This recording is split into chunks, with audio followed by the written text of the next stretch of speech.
புத்திசாலி நரி மற்றும் சோம்பேறி நரி. ஒரு காட்டுல நரி மற்றும் அதோட கணவர் வாழ்ந்துட்டு இருந்தாங்க. நரி ரொம்பவே புத்திசாலியா இருந்தது. ஆனா அதோட கணவர் பெரிய சோம்பேறி. என்னங்க எந்திரிங்க, எவ்வளவு நேரம் தூங்குவீங்க அப்படின்னு எழுப்பிட்டு இருந்தான். ஆனா கூட அவன் எந்திரிக்கவே இல்ல.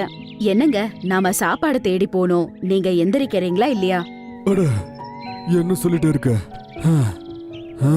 அது எந்திரிச்சு பேச ஆரம்பிக்குது. நான் இங்க வாய் வெடுக்கணும்.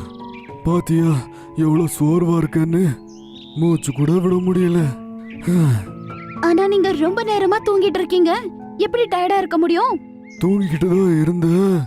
எனக்கு ஒரு கனவு வந்துகிட்டே இருந்துச்சுல்ல, அந்த கனவுல 2 மணி நேரம் ஓடிக்கிட்டே இருந்தேன் அப்படின்னு சொல்லிட்டு மறுபடியும் அது தூங்க ஆரம்பிக்குது. பாவம் நரி மட்டும் தனியா வேட்டையாடுறதுக்காக போகுது.